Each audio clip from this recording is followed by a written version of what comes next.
Good afternoon, good morning, good evening, good. That pretty much covers every time of day. To everyone who is listening to this, well, for me, very special episode of Dan and Frankie Go to Hollywood. My name is Dan, And I'm Frankie. and we're not even supposed to be here today. No, we are. We are talking about the movie Clerks, which came out Yes. in 1994, written and directed by Kevin Smith. It was his very first film. Stars And no one you've ever heard of. and this is the start of a series Yes, we are going to do covering the View Askewniverse. the View And Askewniverse, we named after will the production company View Askew. Yep. and so we will be covering one every month, which Yes. takes us through the rest of the year. Well, we Including we might a have two one month, I can't remember, but basically through the rest of the year we'll cover them all.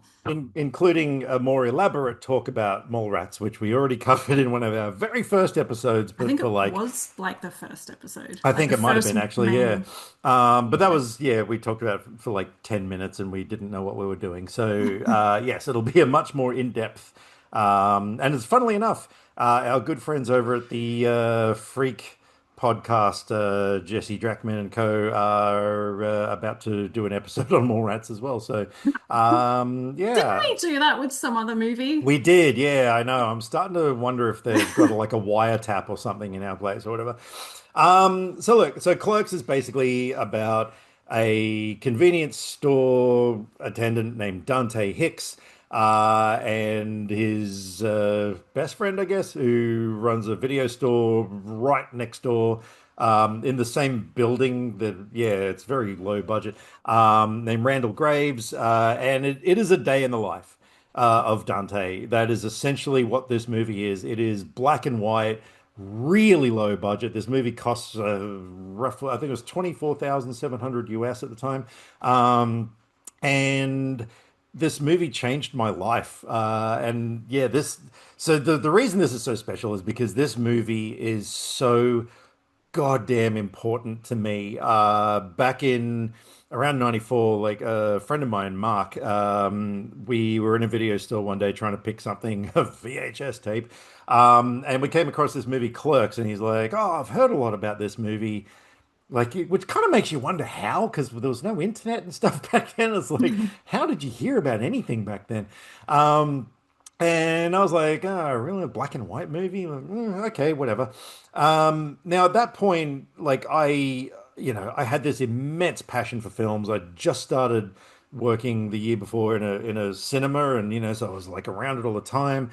I was like, oh my God, I'd love to do this, but you need millions of dollars, you need huge name actors, you need elaborate sets, you need all of this stuff to make a great movie. And so we sat down and watched this thing, which, yeah, sure, it's got a story and everything, but there is so much talking in this movie. But it's great it is so engrossing, it is so engaging, and you got these characters that are having like these massive long dialogues about Star Wars, and I'm like, is this all you need to make a movie? Like, is it really that easy? I mean, I obviously not, but so yeah, that kind of got my ball rolling in terms of like all I need to do is, churn out a script where a lot of people talk about Star Wars, and, get a cheap, pardon me, cheap camera and, a bunch of friends who have never acted before, and go to town, and so,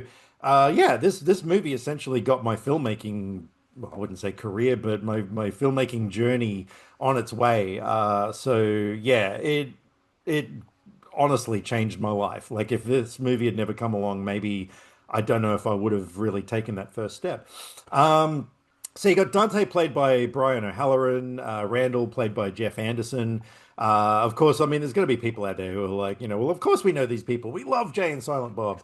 But then there are going to be people who are like, what is a Jay and Silent Bob? Jay is Jason Mewes, Silent Bob is Kevin Smith. And yeah, my God, these two became a freaking cultural icon, pop cultural icon.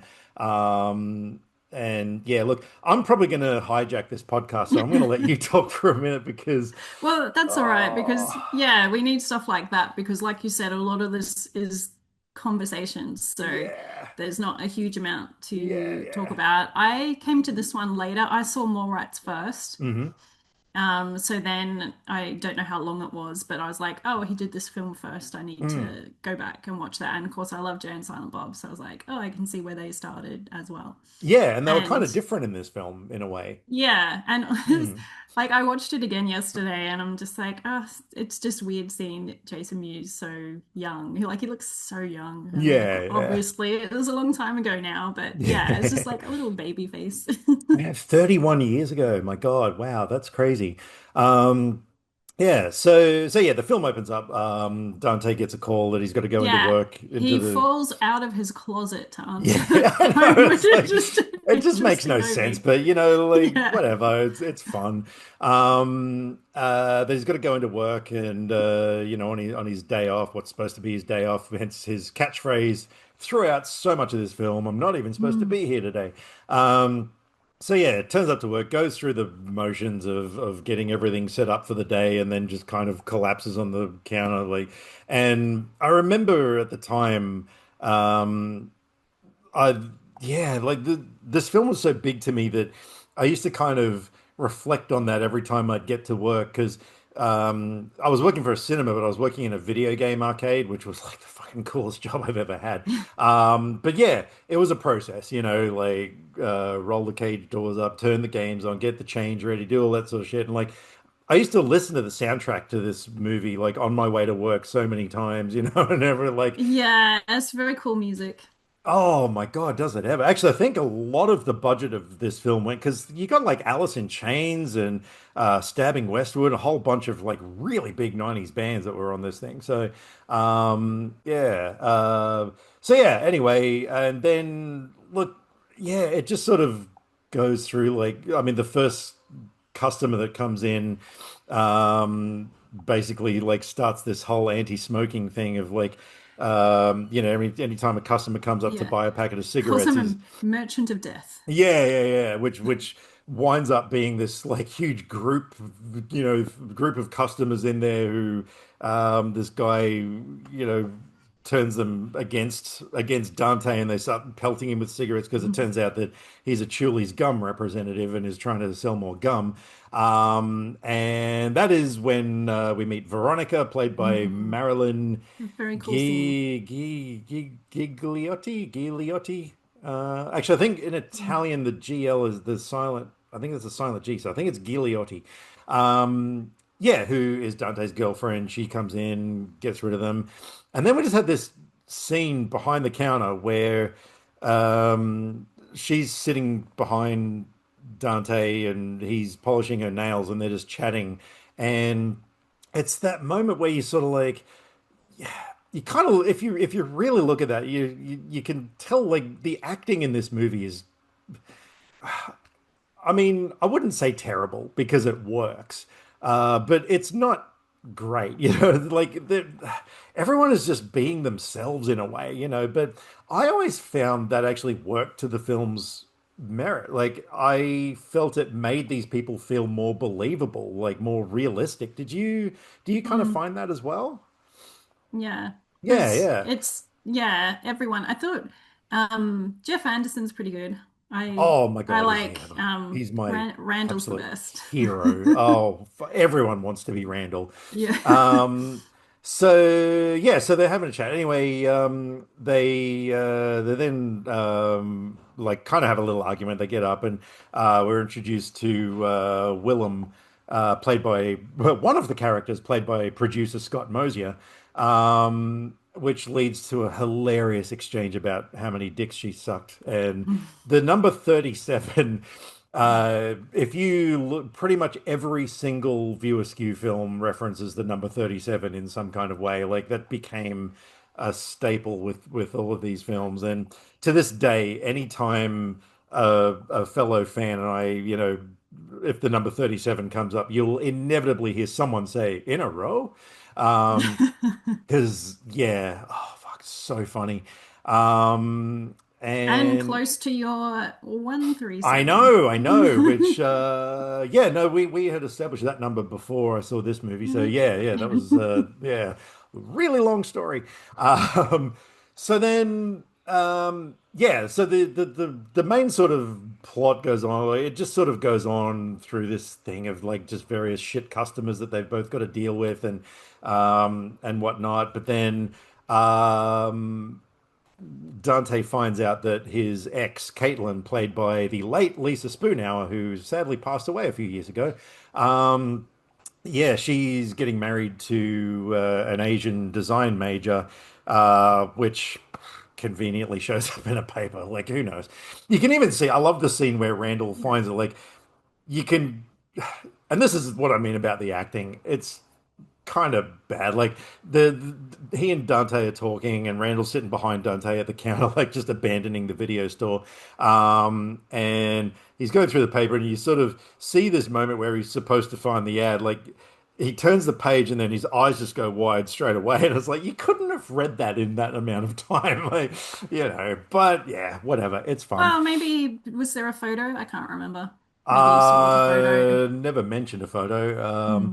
But I didn't anyway, even I didn't even notice that. Wasn't paying attention to his yeah, face, yeah. I Oh, guess. But that's the I thing. just Like, liked that he's Dante's talking about, his sort of love triangle situation, and then mm, Randall's like, I think all four of you should talk, and he's like, yeah, four? Yeah, he puts the yeah. paper down. So then, yeah, Dante's sort of, yeah, got this whole, like, thing where he wants to get back with Caitlin, but, Veronica's done nothing to deserve such, such abandonment. And Randall doesn't really do much to help the situation. Neither does the dead guy in the bathroom, who Caitlin winds Mm. up accidentally having sex with, and that kind of, like, yeah, exits her character from the story. And yeah, Randall kind of admits to Veronica what's going on, which like is such a dick move. And you kind of wonder, like, did he really do it to help? I don't think so, but anyway. So yeah, Dante, Veronica have a huge fight and everything. And yeah, that's basically the plot, like the core plot of the film. But what I mean, the fact that they did so much with so little, like, Mm. so the film was actually shot in the convenience store where Kevin Smith was working at the time. And I don't know if you're aware, but the reason why they did the thing with the shutters being stuck outside, because when Dante goes to open the store, the metal shutters over the main windows, someone's jammed gum in the locks. Bunch of savages in this town. Mhm. So he can't open them. The reason they did that is because they were filming at night. And so they had to give the illusion that it was still daytime when they were filming inside the store. So that's why the shutters were down, so they could actually film at nighttime, which I thought was really clever. But yeah, I mean, pretty much the entire crew were in the film. The cinematographer, David Klein, he's in it as a couple of different characters. They reused people. Like even Scott Mosier was actually, so he was Willem, that's beautiful man guy with the beard. But he was also, I don't know if you're aware, the angry customer who climbs up on the ladder when they're playing hockey and challenges them. Oh, wow. That's the same guy. He just shaved his beard and stopped acting like a Wow. I moron. never would have thought they You were the same exactly. guy. It's crazy, isn't it? But people like the woman who comes in and sort of does the whole spiel about the egg guy, and mentions that she manually masturbates caged animals for artificial insemination. That was Kevin Smith's sister. The woman, the milkmaid, who's like inspecting all the cartons of milk, that's Kevin Smith's mum. This is what I mean. Like there were just so many people he just threw onto the screen, but my God, it worked so freaking well in my opinion. And I'm It's talking a just lot this again, is so please tell us what you this is think. one of those movies that, you know, you don't need to have plot heavy Mm, movies to be good. And it's yeah. funny because I just watched one of those recently too, where if you've got enough interesting things, like it doesn't matter. And especially a Mm, movie like this, which is, the day in the life thing, it's just all the interactions. And even if some of the interactions don't work for you, like there's so many other ones. And there's just funny little bits like in the video store where there's a mother with a baby wanting some kids thing and Randall's happy scrappy ordering hero pups. videos. Yeah. Yeah, And yeah, he's yeah. just like lists a few random titles and then it's all porn stuff. But it Like made me, really hardcore stuff. yeah, but then it made me laugh that in the middle, one of the titles is Come On, Eileen. And I'm Yeah, just, yeah, yeah. Yeah, that was so cool. I also there was actually that got me onto something because at one point he talks about well one of the movies that he orders was Men Alone 2, the KY connection. And I remember once upon a time I was thinking to myself, okay, is that a play on the title Home Alone 2? And then I was like, KY connection. And I was like, was the subtitle for Home Alone 2 like the NY, like New York connection or something like that? And I went researching it at one point because I was like, I've got to find out, but it wasn't. And I was like, what is the deal with that? But anyway, that's, yeah, just kind of a random thought that I oh, once I upon a time thought had. you were going to say what, that it was a reference to No, something. I never found No. out. I just thought like that would make sense, but then I was very disappointed to find out that Home Alone 2 was not subtitled the NY connection because that yeah would have been really clever. But anyway, There's also fun with the Russian guy, uh with all the berserker Olaf. stuff. Yeah, yeah, yeah. Yeah. Would you like to suck my cock, berserker? I know that's what like, and again, that was something that I kind of thought at the time, in terms of making a cool movie is like, just throwing random shit like that, like, I mean, that guy served absolutely no purpose whatsoever to the story. But he was hilarious. And I remember in the 90s, the View Askew store like actually had a Berserker shirt with a, black and white picture of him like screaming into a microphone and stuff. Yeah. But yeah, I like I said, th this is a very different Jay and Silent Bob in this film. Like they clearly had no idea that this film was going to become the freaking monumental or lead to something so monumental, like an entire universe of films. I mean, yeah, obviously they just made this thing as like this, fire and forget kind of thing. Like, here's a cool movie. I mean, actually, I think Kevin Smith at the time, he said that like if he just gets to make one movie in his life, this will be it. That'll do.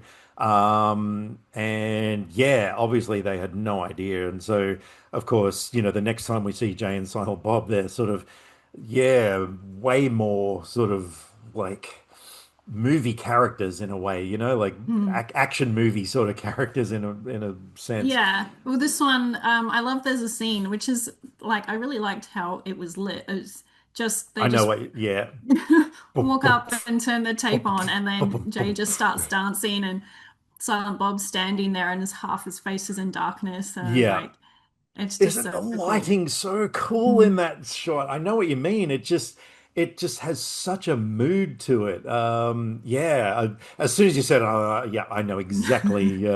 So yeah, Violent Mood Swings by Stebbing Westwood. That was the song there. But yeah, and again, it's just silly shit that they've edited into the thing, like the.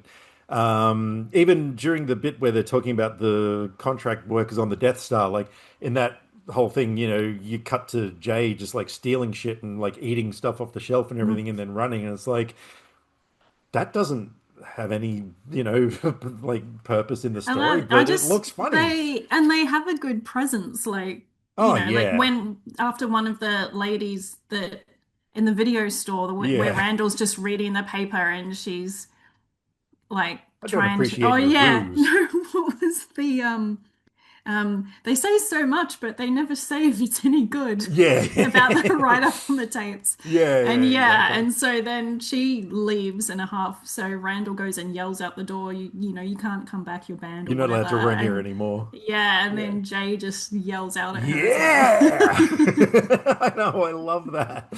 And I'm like, characters that have no point, except I guess, Silent Bob has his speech at the end, but like there's Mm. no point to them in the movie, but they're just there. And they Yeah, have yeah. some scenes, and then they're just in the background in some of the scenes, and then, but Mm. they stand out.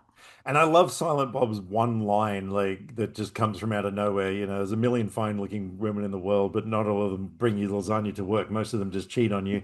And it's like, fuck, man, there is so much to that. It's like this one little line, but it's like, wow, you know what? Like he's right, you know? And yeah, obviously like that sort of, has a big impact on Dante as well. Mm. Not that it really Oh, gets and anywhere. then there's the final fight scene with Dante and Randall, and I like that because he does his "I wasn't even supposed to be here today," and Randall Mm, just like cracks it, and it's just unleashes like on him, that's just yeah. a load of shit. And I'm like, yes, because that line is so Yeah, yeah, annoying. yeah. I mean, let's face it, like, yeah, Randall is the best character. He's the wisest Mm, one. He's right all the time. I mean, yeah, and I love that. And then yeah, it's such a great pairing of the two characters. One's a whiny little bitch and one is just like this nonchalant cool guy who just does not give a shit about anything. And mm, but he's the one who's got the answers and he knows what time it is. Um mm. yeah. Oh man, what else? What else? What else? Did you know that there was an alternate ending that they actually filmed? I have seen this. I think it's on YouTube, where after Randall comes in and says, you're closed or whatever, and in the film, you get oh, was it? Is it Dante walks past and like throws something at the camera and cuts to black, credits go up. There was actually another ending, which I'm so glad they didn't use, where it cuts to a point of view of someone outside pulling up in a car, and a robber comes in and shoots and kills Dante. Um, which like. Yeah, I'm so glad they didn't go with that because that just would have been the worst thing. And then, of course, we wouldn't have had Clerks 2 and 3 probably. Um, Mm. but yeah, there's a lot of info. Like if you get stuck into the special features on these things, there is so Yeah, much because I have the Blu-ray, and there's a whole bunch of stuff on which I haven't gone through yet. ever since DVDs first came out, Kevin Smith has been looking after us fans. Like he used to just pack every single release with as much stuff as possible, and I always really dug that because I mean that's what I mean. This Kevin Smith. One of the reasons I love the guy so much is that first and foremost, he's a film fan. I mean, sure, he wound up with a big Hollywood career and everything, but he always had stuck to his roots. He was always that sort of grounded fan of movies, and I really really dig that about him. And there was also a lot of comic books that were made around these characters. Like there's even one Mm. entire issue that goes on to what happened in Paulson's funeral parlor. So if you ever want to find out, like during that moment where it's like, 5 minutes later or something like that, and they're running out because Randall leaned on the casket and knocked the body out of or knocked it down and the body rolled out. There is a comic book that actually illustrates what happened in that whole scene, which is kind of Well, hilarious. there is also a crossover that I think is coming soon Mhm. with Jay and Silent Bob and Archie comics. And I just saw Yeah, a yeah. headline today that Kevin Smith says it's pretty much Clerks 3.5. Okay, cool, cool. So Well, that will be interesting to read because yeah, right. um, it's two worlds I like Yeah, colliding. yeah, of So course. There was also a Clerks animated series. I don't know if you're aware of that, which I have on DVD, which was, I think, 6 episodes. And they had Brian and Jeff come back to do their voices. And yeah, that was a lot of fun. It was a little bit more out there, because, in terms of like animation, they can pretty much do whatever they want. mm, So yeah, but no, that was actually a lot of fun. I really need to revisit that show because yeah, that was a super fun show. But yeah, but it turned out that so when I kind of made my first sort of major short film, which was like 20 something minutes, oh holy shit, it's ridiculous how much I was inspired or influenced by Kevin Smith. And I sat down, I was like, writing all this dialogue between these characters and thinking, oh my God, this is so witty. And then you go to film this stuff and you sit down and you edit it, and it's just like, oh fuck, are these people still talking? Like I I learned a lot. I learned that it's not, and this is one of the things that I find so magical about this film is that you can't just write two people talking, even no matter how great you think or how funny you think the dialogue is, or how interesting their characters are, or anything like that. Like there is an art to it. There is an art to getting it absolutely right, and this film nailed it. And I still don't know really what that formula is. Um, but yeah, I just found every conversation in this film is just so engaging. I've seen this film. Oh God, I don't. I mean, look, I'm rattling all this stuff off the top of my head. I've taken no notes. That's how many times I've seen this film. But yeah, I still just find every single conversation in it just so much fun to listen to. Um, Now, I noticed with this one, you gave it 3.5 stars. What to you didn't, held it back from being a perfect film? I think it's just I enjoyed it. Some com like this, you lose me on a Star Wars conversation because, I mean, you can get enough from it, like the roofing contractor Hmm. coming in and that whole thing. But I don't know. I enjoyed moments, but I didn't fall in love with it. Hmm. So So yeah. I'm probably more of its target audience, like I mean, at the time, what I was 21, I was obsessed with Star Wars. I wanted to be Randall. I had worked in places where there were customers like that sort of thing. So yeah, I guess yeah, maybe the film probably spoke more to me, I guess, in that respect. Yeah.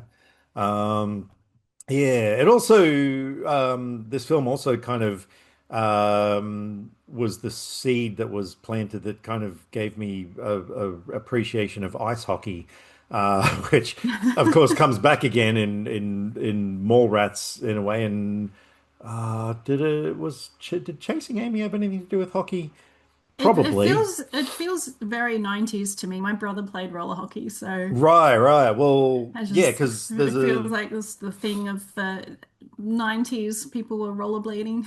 Oh yeah, no, because there's of course a scene where Dante was meant to be playing hockey in the afternoon, and because he's stuck at work, because he was promised that someone was going to come in at 12, I think it was, but they Yeah. they don't because they're in Vermont, and so they decide to play hockey on the roof of the store, and yeah, great scene. Like, I mean, it's you kind of sort of think to yourself like there can't be that much room up there, but the way it's Yeah. shot, like David Klein, the cinematographer, who I actually believe, so he in the film he was the low IQ video customer. Oh, he was the guy who there's I can't remember what he says in Oh, the was that oh Navy the SEALs.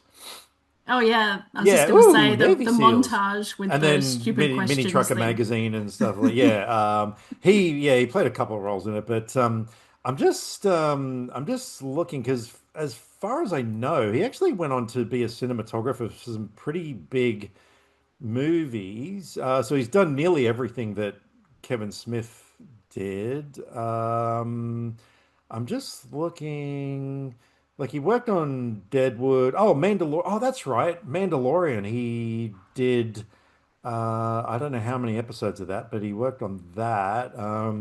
So yeah, he actually kind of went on to do some pretty big stuff, which was really cool to see because, considering at the time, like they were all just kind of working out like what the hell they were doing. um yeah but yeah, no, I love that hockey scene though, like yeah, where there's the mob of angry customers downstairs who don't know what they're doing, and then of course Scott Mosier's character goes up and just like smacks the ball far away, it goes down a drain, and then there's that classic line where Dante yells down, "Are there any balls down there?" And you just hear Jason Mewes' voice, "About the biggest pair you've ever seen, Dingleberry." I fucking love that. Because Jason Mewes got this role because Kevin Smith met him when he was like a street kid at a rec center or something like that. And I believe the story goes Kevin Smith knew that they were going to be friends at one time when he saw Jason Mewes giving head to a video game arcade joystick. I believe that's how the story went. And yeah, he created this character for him, and yeah, the character like kind of saved Jason's life because the dude like his life spiraled out of control due to heroin addiction and stuff like that. But Smith kind of gave him an ultimatum, like, if you want to be in another Jay and Silent Bob film, you got to get yourself clean. I can't remember at what point that was, but yeah, and like he really wanted to keep doing it. So yeah, he got himself clean, and now he is happily married to a beautiful lady with a kid of his own and all that sort of stuff. He's doing really well. Um, Hmm. and I am not going to go on about the time that I got to speak to him on the phone. That is a whole other story, which we will talk about when we get to Dogma, because it happened around that time. So I'll Hmm. leave that story till then. Speaking of Dogma, that's Yes, showing in cinemas because it's the anniversary year, and re-release. Yeah, well, I was going to say I'm jealous of people who get to go see it in the cinema, but I saw it at the cinema when it came out, so yeah, it's not like I haven't done it before, but it exactly. would be nice to do it again now. It And would be. I was just going to say a fact, but I will leave that for the Dogma Ah, episode. fair enough. Fair enough. Um, and I just had two more things that I Hmm. noted. The first one is just a silly thing, but when Randall and Dante are having the big fight, I love that there's a breadstick to the face. Oh yeah, That yeah, yeah. happens. Yeah, you There's so can't much do much silliness in damage that with a fight. breadstick. Oh, I Um, know, I know. and also Randall's words of wisdom, which I believe to be true. When I don't remember what Dante's going on about, but Randall's just like, have some chips, you'll feel better. Yeah. I'm like, yeah, Oh chips yeah, are yeah. good. No, that's what I mean. That dude had all the answers. Mm, Yeah, such an amazing character. mm, And yeah, I can't wait to talk about Clerks 2 and 3 because to me, these films, and I'll probably reiterate this, but um, these films really captured three stages of life. Kind of the first part where it's just like you're carefree, no responsibilities in the world, sort of thing. That second stage of life where it's like, oh wow, okay, like, time's caught up on me and I need to kind of do something with my life. And then that third part where, yeah, it's like, wow, like time is a very finite thing. And like, if you haven't already done what you need to do, like, you've really got to get your finger out. And yeah, just it's such a great trilogy and started off so well. Yeah, so look, I know that I'm very biased when it comes to my opinion of this film because of just how much it changed my life and Oh, everything. that doesn't And matter. I mean, that's we're here to talk about films we love. yeah, Like, like, I can't help doesn't it. mean Yeah. everyone I else can't has to love them. I can't just sort of like yeah, yeah, but no, it'll always be 5 stars to me. It is so full of flaws, and everything, but and like I said, the acting's not great, but to me it works. Yeah, and I'll always appreciate how much they did with so little and made Mhm. something so goddamn great. So, yeah, that's my thoughts on Clerks. Hmm. Yeah. Yeah, I mean that's the thing with low budget films is they don't have to be super good if Mm, they just have the things that work to mm, draw you in and have your yeah, interest, then that's all you need. and Because getting it I've watched right. movies with bad acting that are bad movies, Yeah, and yeah, yeah. it's a But Neil struggle to Breen. get through. And it Yeah. really, no, but even worse than that, Oh, because his movies, you have things to laugh at.